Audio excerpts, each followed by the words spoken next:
melihat kepada bagaimana dahulu para nabi dan para sahabat. Kadang-kadang kita yang sudah lengkap, yang sudah diberikan kesehatan, diberikan makan yang cukup, kadang masih mengeluh. Padahal rumah sudah punya, kendaraan sudah punya, istri punya, anak punya, nggak punya hutang lagi, sehat badannya. Tapi kadang-kadang masih mengeluh. Kadang-kadang ini terlalu kecil gajinya lah, kadang-kadang masalah keuangan. Padahal dia sudah mampu untuk makan. Punya kulkas, bahkan tiap hari kulkas ini isinya makanan. Maka pandai-pandai kita ini bersyukur kepada Allah Subhanahu wa Ta'ala. Jangan melihat kepada orang yang di atas kita, tapi lihatlah orang yang di bawah kita. Itu petunjuknya Nabi SAW. Biar kita ini pandai-pandai bersyukur. Apa kata Nabi Sallallahu Alaihi Wasallam? Unduru ila man dunakum, wala tamduru ila man fawqakum. Lihatlah orang-orang yang di bawahmu dalam urusan ekonominya, dalam urusan dunia. Lihat orang yang di bawah. Wala tamduru ila man fawqakum. Jangan lihat orang yang levelnya di atas.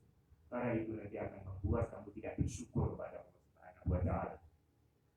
Kalau bahasanya Ustaz Maududi, kalimatnya begini: lihatlah apa yang kita miliki yang tidak dimiliki oleh orang lain. Jangan melihat sesuatu yang orang lain punya yang kita tidak punya.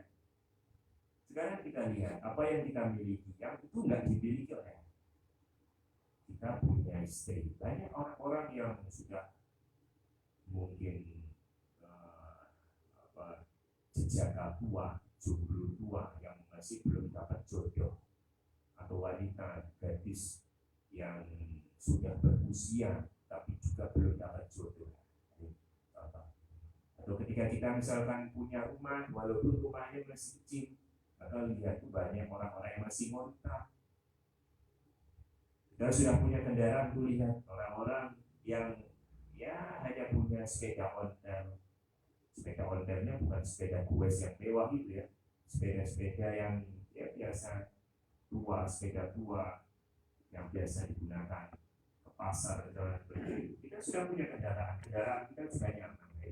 Maka bersyukur terhadap apa yang Allah SWT berikan kepada kita. Ya, jangan pernah kita ini membanding-bandingkan. Karena kalau urusan dunia kita ini terus-terusan saingan, maka tidak ada habis-habisnya. Makanya sebagian para ulama mengatakan kalau ada orang yang menyaingimu dalam urusan dunia, saingi dia dalam urusan akhirat. Kalau ada tetangga kita yang nyanyi, sekarang tetangga kita ganti kendaraan, rumahnya terus direnovasi, terus ditingkat, terus ini ngajak saingan dunia sekarang. Apa pesannya para ulama kita? Saingi dia dengan akhirat. Mananya? Dia jarang sholat. Alhamdulillah kita semakin rajin sholat. Dia taklimnya belum bisa karena sibuk. Alhamdulillah kita bisa rutin tiap pekan bisa taklim. Anak-anaknya nggak bisa baca Al-Quran. Alhamdulillah anak kita sudah hafal 10 juz. Saya ini terus dalam urusan akhirat. Itu yang akan menenteramkan hati kita ini. Karena urusan dunia kalau terus kita ikuti dan terus kita saingan dengan orang-orang, maka yang akan ada dalam kesempitan dan kita ini tidak pandai bersyukur kepada Allah Subhanahu wa Ta'ala. Di sini Al-Ustadzul Hakim akan menyebutkan beberapa faedah dari hadis yang mulia ini. Beliau mengatakan faedah yang pertama dari hadis tadi, Allahumma la aisha illa aishul akhirah. Faedah yang pertama, Al-Ustadzul Hakim beliau mengatakan di faedah yang pertama, hadis ini mengajarkan kepada kita tentang hakikat kehidupan yang sebenarnya, yaitu kehidupan akhirat. Kemudian faedah yang kedua, bahwa tujuan kehidupan yang hakiki adalah kehidupan akhirat. Faedah yang kedua, ya, tujuan hidup yang hakiki adalah kehidupan akhirat. Faedah yang ketiga, dunia bukanlah kehidupan yang hakiki. Dunia akan kita tinggalkan, bukan kehidupan yang sebenar-benar kehidupan. Faedah yang keempat,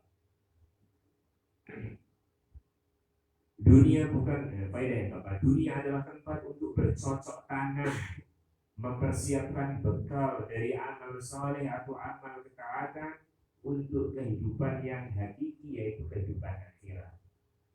ibaratnya orang yang hidup di dunia itu sedang merantau, sedang mengumpulkan harta, uang untuk kebahagiaan nanti ketika pulang ke kampung halamannya. Karena kondisi orang yang merantau itu kan biasanya ya apa adanya. Ya sudah, yang penting nanti dia bisa membawa bekal pulang, bisa buat rumah di rumah, bisa beli kendaraan nanti. Walaupun dia di perantauan, mungkin dia ridho dengan rumah kontrakan yang sempit misalkan. Samping kanan kirinya mewah, dia kontrak karena dia masih rantauan, merantau ke luar negeri untuk bekerja, dia kumpulkan, dia terus tabung, terus itu uang gaji setiap bulannya dia transfer, dia kirim ke istrinya misalkan. Mudah-mudahan nanti kita bahagia.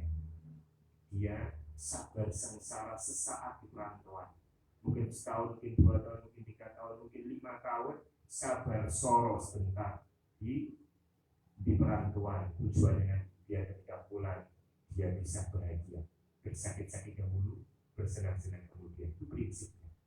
Demikian juga kita ini sebenarnya juga demikian.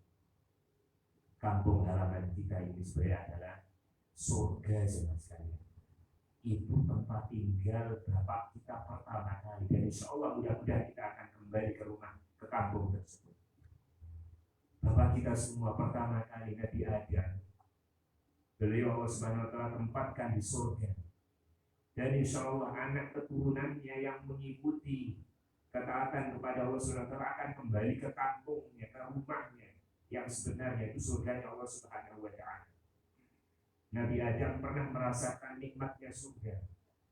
Ketika beliau tergelincir kemudian Allah turunkan ke bumi, maka beliau selalu rindu, terngiang-ngiang dengan nikmatnya dunia.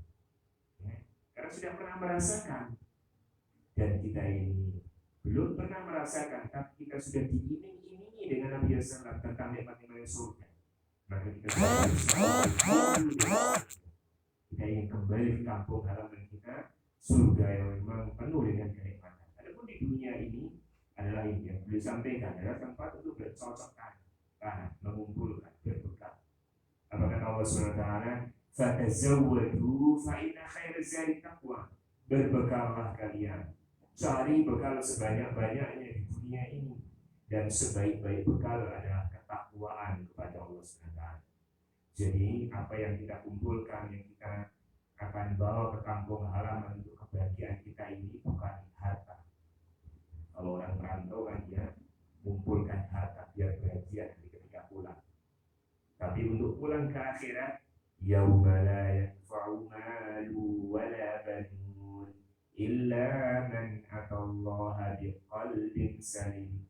Hari itu surga itu tidak memberi manfaat, harta-harta dan anak-anak keturunan, tidak ada manfaatnya lagi sudah, kecuali orang yang datang dengan hati yang selamat, dengan ketaatan, ketakwaan kepada Allah Subhanahu wa Ta'ala.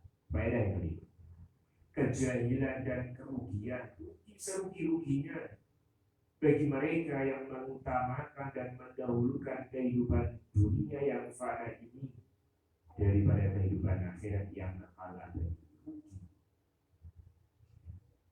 Kalau dia melantarkan akhiratnya demi kebahagiaan dunianya. Kenapa? Karena kebahagiaan dunia, kesenangan dunia itu kan tercampur dengan kesusahan. Gak ada nikmat dunia itu yang mulus, yang tidak ada campuran sengsaranya, gak ada. Pengen kaya, dia kerja, dia berusaha untuk banting tulang, dia memeras keringat, dia kerja keras gitu. Sengsara. Dan ada usaha, ada perjuangan. Yang mau makan enak harus masak, nggak mau masak bisa beli, ngantri, mau beli sudah ngantri. Setelah makan dia pertama ngantri, dia pertama masak. Setelah makan nanti akan keluar kotoran. Itu nikmatnya dunia kayak gitu. Nah, kita selalu ingat-ingat, oh ya dunia itu kayak gitu. Ketika kita punya fasilitas ini, fasilitas itu, apa sih? Hanya bangga-bangga, yang dipakai ya cuma itu saja. Punya HP ya satu yang dia pakai, motor ya satu yang dia pakai, rumah ya satu yang dia tempati, dan begitu seterusnya. Kemudian Kemudian faedah yang keenam kata beliau Ustaz Abdul Hakim Abdiyah Fidullah, hati Rasulullah SAW selalu terpaut dan tergantung di akhirat. Hatinya beliau dan para sahabat itu selalu ingat dengan akhirat. Maka tadi hadis tadi jamaah sekalian, Bapak Ibu yang semoga dirahmati Allah SWT, jadikan sebagai jimat yang halal. Selalu ingat-ingat ketika kita ini terdorong untuk sibuk dengan dunia, oleh dengan akhirat. Apa itu tadi hadisnya? Allahumma la aisha illa aisha. Ya Allah, ada kehidupan yang sebenarnya kecuali kehidupan akhirat. Dunia itu hanya kayak gini, main-main, sengsara, susah sebentar aja. Yang ada di akhir. Kemudian beliau mengatakan, hati Nabi SAW selalu terbawa dan tergantung di akhirat, walaupun sisi badan beliau berjalan di muka bumi. Demikian juga para sahabat Nabi SAW. Seperti yang sering saya katakan, Ustaz Hakim sering menyampaikan dalam majelis ini kalimat yang sering disampaikan oleh Ustaz Abdul Hakim Abdiyah kalimat yang indah sekali. Mereka adalah kaum yang badan mereka jalan di bumi, tapi hati mereka tergantung di akhirat, bergelantungan di akhirat. Mereka para sahabat adalah orang-orang yang badan mereka, fisik mereka di atas permukaan bumi, tapi hati mereka sudah di akhirat. Hati mereka sudah di surga. Itu ucapan emas dari guru kita Ustaz Abdul Hakim. Maka adalah demikian kehidupan setiap muslim, sifat dan tabiatnya mengikuti perjalanan Nabi SAW dan para sahabat. Dan dengarkan apa yang telah beliau sampaikan tentang golongan yang selamat, al-firqatun najiyah, Taifal Mansurah, as-salafiyun. Mereka lah orang-orang yang selalu mencontoh Rasulullah SAW dan para sahabat, mencontoh manhajnya, mencontoh akidahnya, mencontoh tauhidnya, mencontoh muamalahnya, juga mencontoh zuhudnya. Demikian Ahlus Sunnah wal Jamaah, tidak memilih-milih. Ahlus Sunnah bukanlah orang yang hanya terpaku dengan akidah dan manhajnya, bukan hanya itu. Tapi juga dalam masalah ada muamalah, juga dalam masalah zuhudnya kita ittiba, kita mengikuti para sahabat Nabi SAW yang Nabi SAW sampaikan. Beliau katakan di sini dalam riwayat, ma ana alaihi al-yawma wa ashabi, sifat golongan yang selamat dalam hadis perpecahan umat, bahwa umat Islam akan terpecah menjadi 73 golongan, 72 diancam neraka. Hanya satu yang selamat. Ketika ditanya, ya Rasulullah, golongan yang mana yang selamat? Maka Nabi SAW mengatakan, mereka yang sepertiku hari ini dan seperti sahabat-sahabatku di hari ini. Kemudian faedah yang ketujuh, tawadhu'nya Nabi SAW. Dari mana ini faedah ini? Dari perbuatan beliau yang ikut kerja bakti, ikut gali parit. Dan beliau juga yang sampai kelelahan, kelaparan, gali ngangkut. Itu termasuk tawadhu'nya beliau. Beliau adalah manusia yang paling mulia. Beliau adalah presiden, yang pemimpin kaum muslimin, manusia yang termulia. Kemudian faedah yang terakhir, keutamaan dan kemuliaan serta ketinggian para sahabat Nabi SAW yang terdiri dari kalangan al-muhajirin, orang Mekah yang hijrah ke Madinah, dan kalangan al-ansar, orang-orang Madinah yang asli bertempat tinggal di sana. Makanya Allah Subhanahu wa Ta'ala telah ridho terhadap mereka. Was-sabiquna al-awwaluna minal muhajirin wal ansar walladzina tabauhum bi ihsan radhiyallahu anhum wa radu an. Allah Subhanahu wa Ta'ala yang artinya orang-orang yang pertama kali masuk Islam dari kalangan sahabat Ansor dan dari kalangan sahabat Muhajirin dan sahabat-sahabat Ansor dan yang mengikuti mereka dengan baik setelahnya, maka Allah ridho kepada mereka dan mereka pun ridho kepada Allah Subhanahu wa Ta'ala. Kita baca satu hadis lagi. Bab yang ketiga. Al-Ustaz Abdul Hakim Abdiyah Hafizahullah Ta'ala membuat bab al-thalith, bab yang ketiga. Dua nikmat yang besar tapi dilalaikan dan dilupakan oleh kebanyakan manusia, yaitu kesehatan dan waktu. Sekali lagi, bab ini, judul bab ini juga lafaz hadis. Jadi buku ini zaman sekalian kita sudah Bukhari itu mirip seperti bab-bab dalam Sahih Bukhari. Dan kebiasaan beliau memang karangan-karangannya kan kayak bahasa Arab. Kitab zuhud, kemudian laukan khairan lasaqaruna ilaihi itu, kemudian kitab sakwa itu. Semuanya mirip kayak kitab Arab walaupun bahasanya ya bahasa Inggris. Kemudian bab 1, bab 2, dan sebelumnya ambil dari lafaz hadis mirip sekali dengan Sahih Bukhari.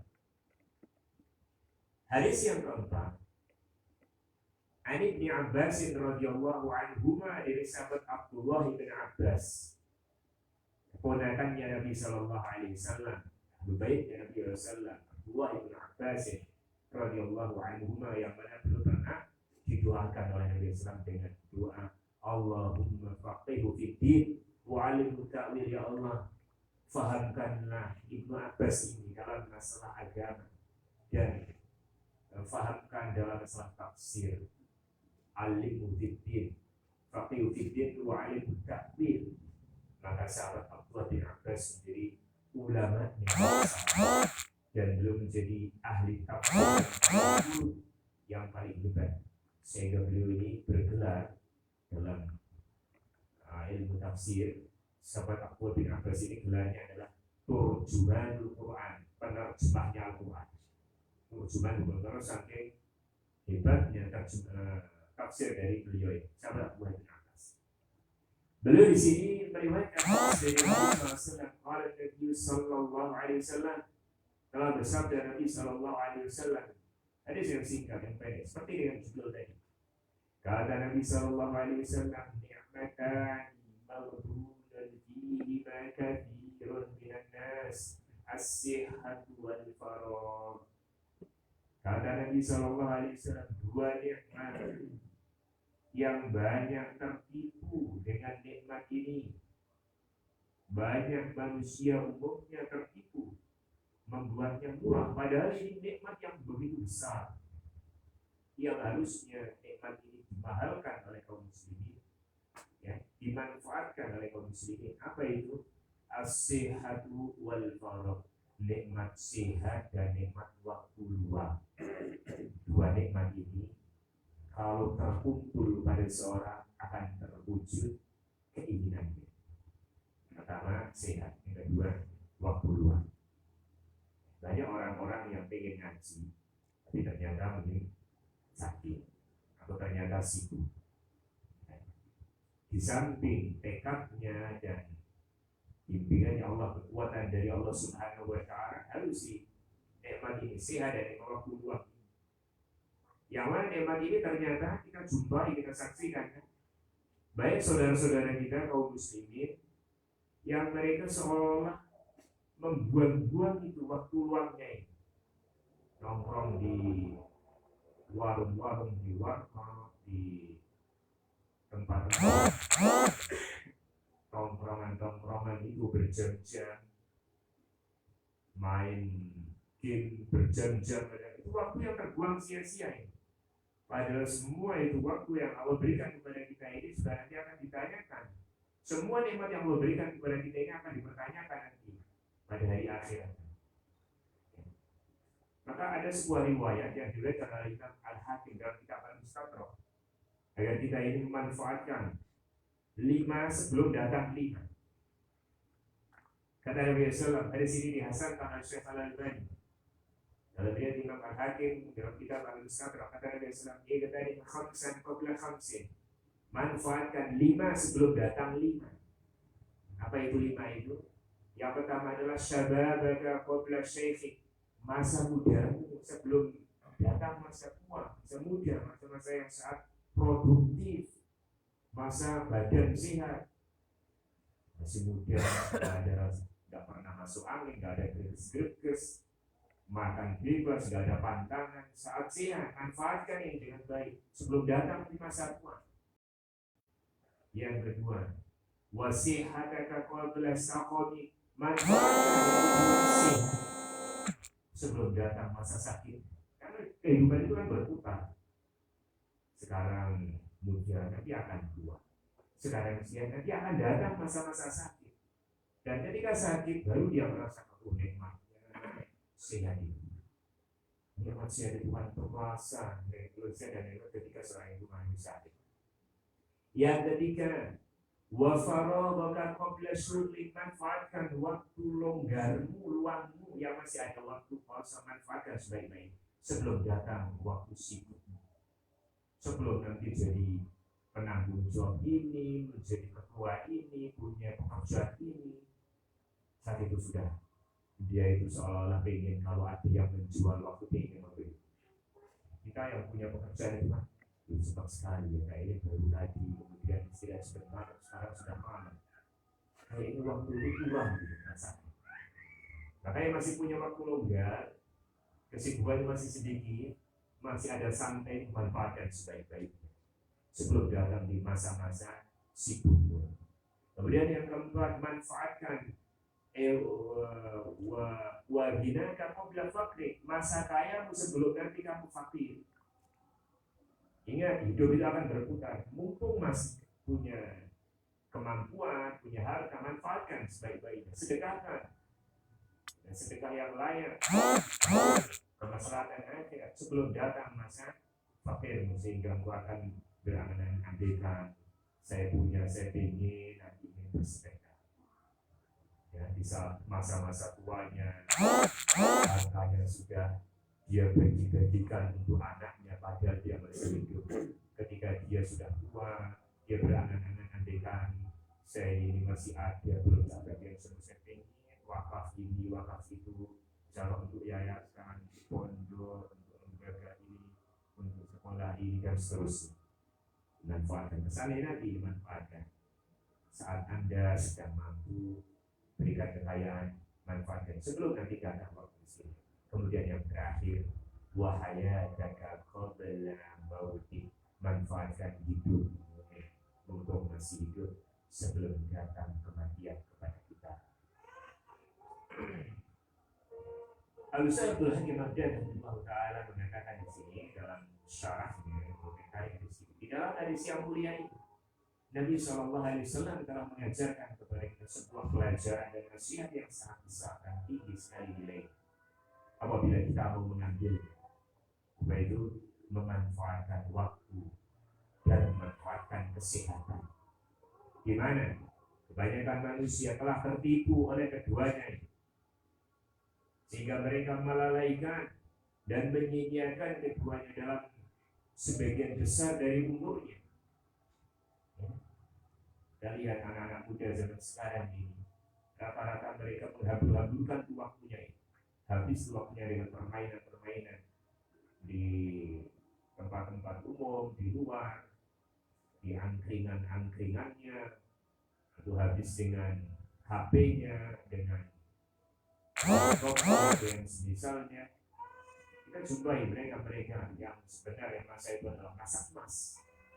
Dengan mereka mau menghafal Al-Quran itu masa yang sangat produktif.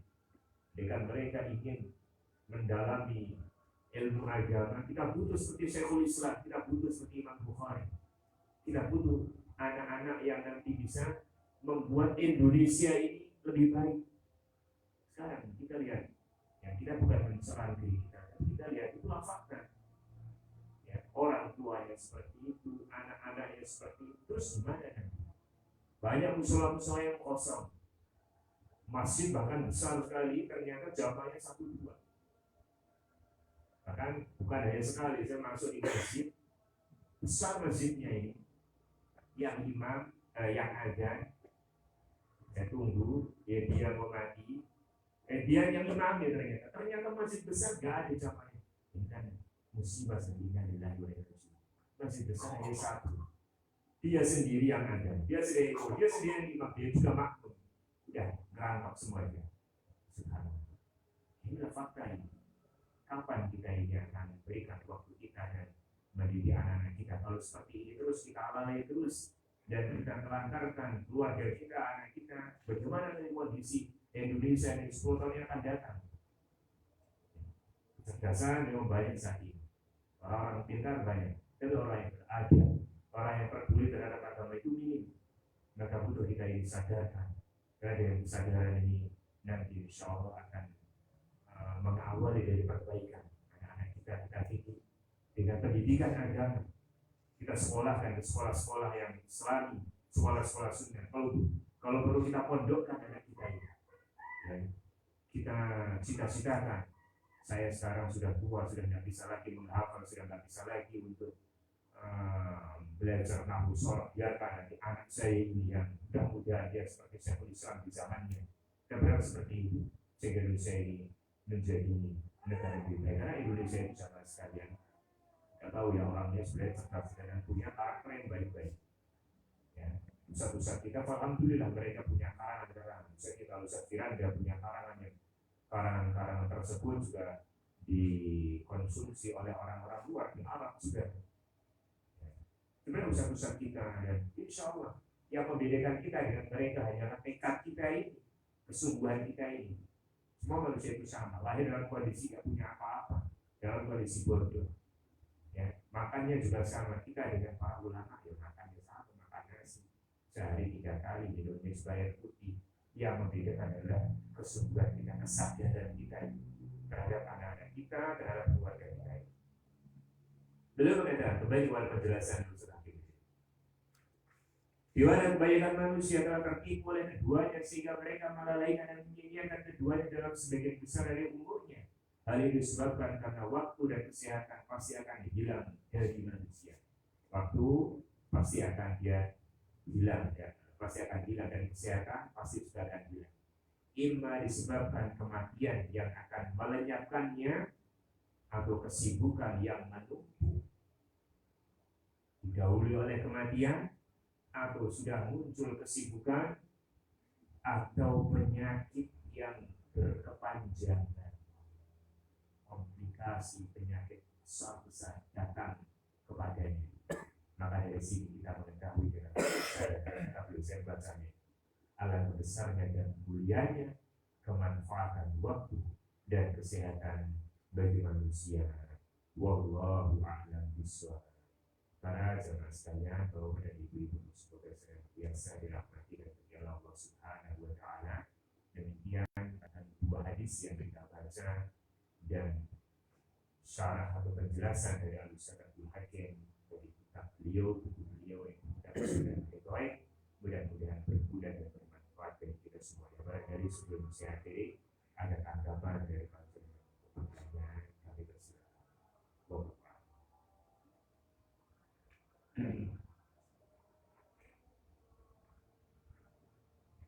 Apabila ada berakhir dengan Subhanallah wa bihamdihi, asyhadu an la ilaha illallah.